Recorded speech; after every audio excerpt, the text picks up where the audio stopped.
Qu'est-ce que tu fais? Ils sont un peu pour les sortir.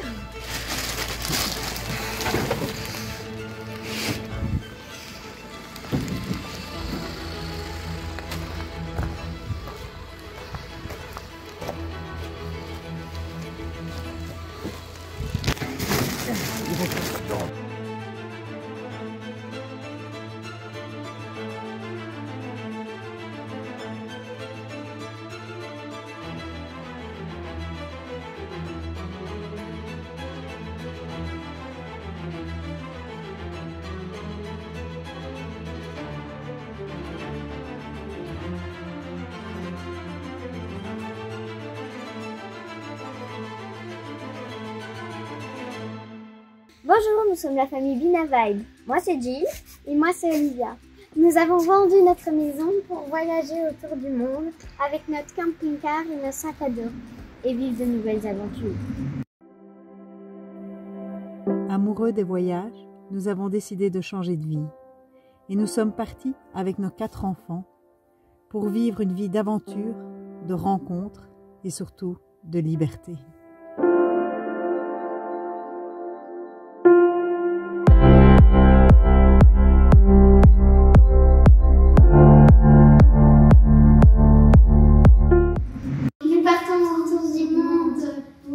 Avec nos 2 sœurs et nos parents, Virginie et Benoît. Nous faisons école à la maison depuis 2 ans et c'est notre maman qui nous donne cours. Papa ne nous donne jamais cours. Nous avons acheté un camping-car pour voyager. On est en train de l'aménager et le 1er septembre, on partira pour le grand départ. Alors, ce n'est pas un tour du monde, c'est autour du monde car on n'a pas de date de retour. Et on ne veut pas retourner en Belgique ici. Alors aujourd'hui, on a fait le vide de toute la maison. Un camion qui est venu, on a déposé tous les trucs qui restaient après la brocante.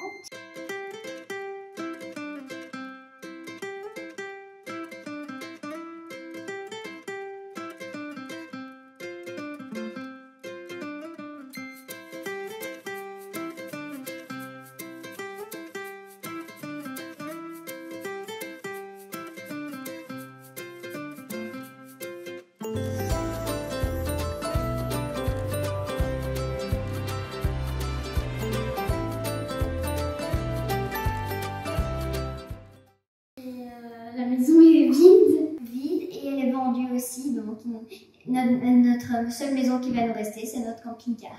Et comme vous le voyez, ici il était censé y avoir un divan, mais il n'y a plus de divan. Tout est vide. Ça résonne. Nous avons donné un nom à notre camping-car. Il s'appelle All Jills, c'est-à-dire O pour Olivia, J pour Jill, Y pour Yoko, notre petite sœur, et S pour Sue, notre plus petite sœur. Bonjour tout le monde.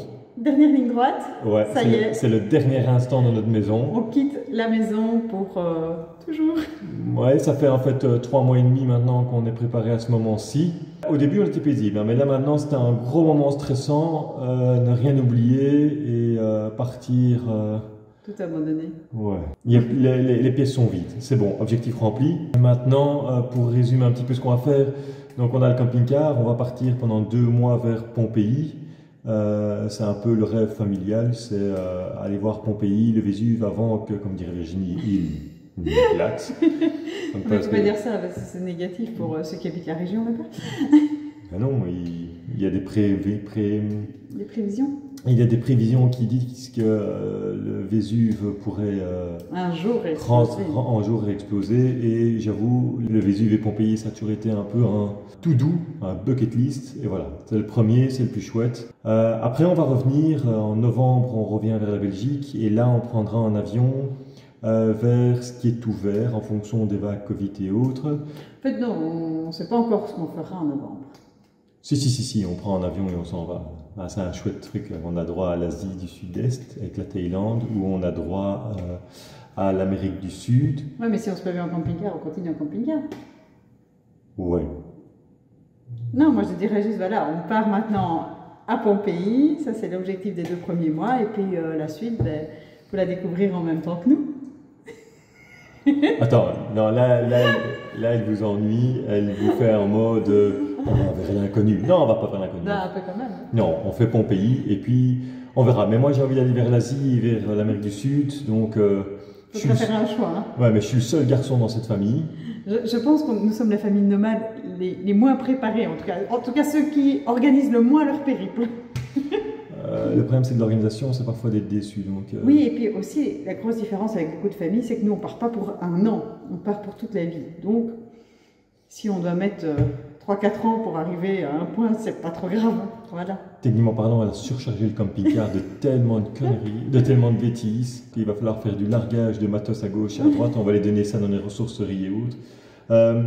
Vider sa maison, c'est pas si simple que ça. Donc, on a fait plusieurs brocantes, on a fait appel à la ressourcerie namuroise. Et émotionnellement parlant, il y a des moments qui sont un peu plus compliqués que d'autres. Moi, c'est quand même, allez, c'est dur de passer quand même d'une vie qui est fort matérialiste, il n'y a rien à faire, même si on était minimaliste en soi, à une vie sans plus rien. Et voilà, c'est un changement. Maintenant, je pense que c'est que pour du positif. Et puis après, on sentira justement l'esprit libéré de pouvoir toutes ces choses. Ouais, mais on a... mais on a quand même sauvé 2-3 trucs. Il faut être honnête, on a été chez nos grands-parents déposer 2-3 boîtes.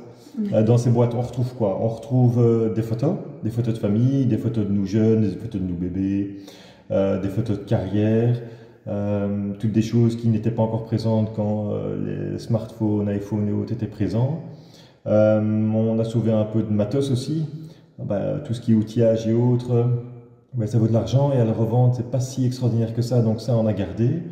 Qu'est-ce qu'on a sauvé d'autre encore, Virginie? On a sauvé nos vélos, parce qu'en fait j'avais un projet lointain de vouloir faire la Loire vélo, et donc on a sauvé les vélos adultes et un vélo enfant, parce que revenir pour acheter c'était bête aussi. On a sauvé ton nécessaire de couture. Ouais, parce que je me dis toujours que le jour où je me réinstallerai, peut-être que je me ferai enfin une pièce couture pour coudre un peu. Mais bon, c'est vrai que je cousais beaucoup avant la naissance de Olivia et Gilles, et puis depuis lors, avec 4 enfants, j'ai plus trop trouvé le temps de coudre. Mais, il y a 5 énormes boîtes de trucs de couture, de tissus, de machines à coudre et autres. Donc ça fait partie, c'est quasiment 90% de tout ce qu'on a sauvé. Non, c'est pas vrai. Exagère. Qu'est-ce qu'on a sauvé d'autre?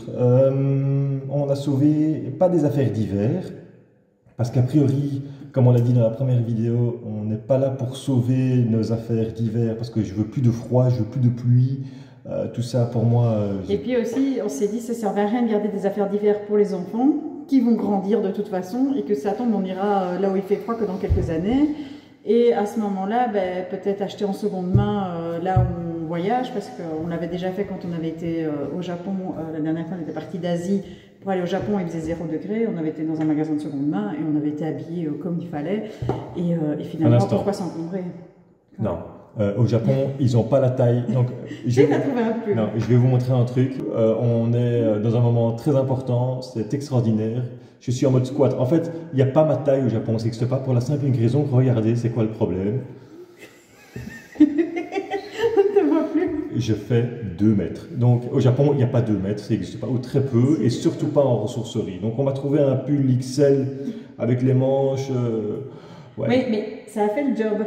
Ouais, ça a fait le job, mais j'avais les poignets qui avaient froid. Oui, mais c'est mieux ça que de t'encombrer avec des vêtements chauds quand tu étais en Asie. Bref, on n'a pas sauvé, on n'a pas gardé des affaires chaudes, des thermodactyles, des gants. Il a gardé toutes ses paires de chaussures.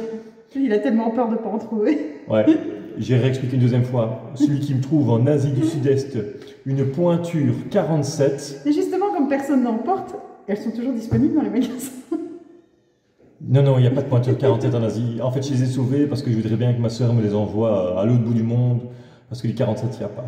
Enfin, tout ça, c'est des problèmes logistiques et techniques. On va aller chercher les enfants maintenant. On va chercher les enfants. On vous remercie aussi pour Instagram, YouTube, pour nous soutenir dans notre projet. Aussi, On vous souhaite une bonne fin de journée et on va essayer de faire des vidéos et Instagram régulièrement, comme ça vous voyez un peu notre... Voilà, juste avec les 4 filles, c'est pas toujours évident de trouver du temps pour tout ça, mais on va s'en dégager. Oui, on va s'en dégager. On n'oublie pas de s'abonner. Attends, il faut dire quoi? Donc il faut faire la cloche, il faut s'abonner. Enfin, il y a plein de trucs à faire. Il faut aimer, s'abonner et partager surtout. Voilà. Merci beaucoup, bonne journée. Bye bye.